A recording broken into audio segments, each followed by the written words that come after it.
The Kung Fu Panda trilogy is undoubtedly some of DreamWorks' best work, and some of the greatest animated movies ever made. The animation is gorgeous, the music is epic, and the attention to detail is second to none. The voice actors gave it their absolute all to three fantastic scripts that seamlessly weave together to tell the tale of one fat panda who goes on a journey to fulfill his destiny and become the best version of himself. And on Xiao Po's path to become the Dragon Warrior, the themes of believing in yourself, accepting the past, and paying that personal growth forward were at the forefront of the three installments. But throughout the trilogy lays a hidden message, one just as important as the others, within the Furious Five.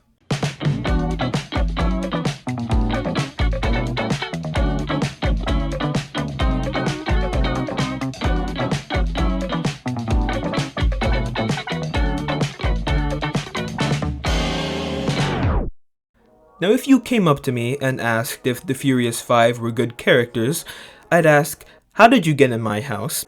But then I'd say, kind of. The five are not the most fleshed out individuals. Some of them only have the bare minimum of character traits and have like 4 lines.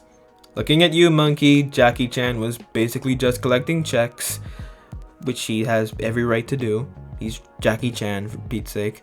In Kung Fu Panda 1, the Furious Five are Po's heroes, his idols, and it's clear from the Five's introduction that Shifu pushes them to be better constantly.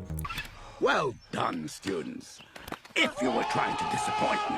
So when, after years of working themselves to the bone, constantly pushing themselves to new limits, Jablinski falls out of the sky and invalidates all of it. Most of them don't expect much from Po. At the least, he's a nuisance, and at the most, he's a disgrace to everything that they do. But Po still stays, eager to learn. This impresses Viper and Mantis, who help give him acupuncture after Shifu yeets him down the stairs. Crane and Monkey slowly start to embrace him as well when he makes them all noodles. But then there's Tigress, the one most adamantly against Po, who flat out despises him. She, more than any of the others, felt the burden of expectation. See, when Oogway chose Po to be the Dragon Warrior, everyone thought he meant to point at Tigress.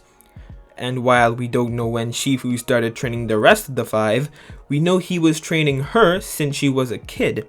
And his coldness and detachment after Tai Lung's betrayal made her constantly need to impress Shifu to be good enough. So with Tai Lung on the way, she makes a choice. To do what she knows that she's meant to do. What Shifu trained her for. To be the Dragon Warrior. And the rest of the five won't abandon her. They all band together to fight Tai Lung, giving it their absolute all, 100%, in the best fight scene in the whole movie and one of the best throughout the entire trilogy, proving themselves to be a well-oiled kung fu fighting machine. And it's still not enough. They lose. Badly.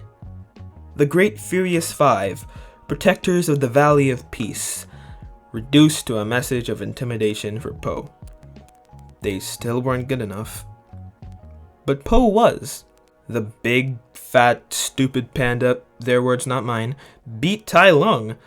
At that point, they had a choice to make.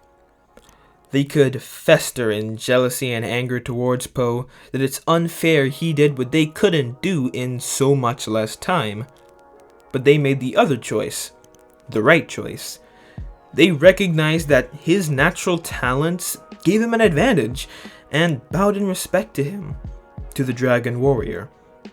And it's not like Po is a master at everything kung fu. He flat out sucks at stealth, and multiple times it's shown that Tigress is technically still more skilled than him.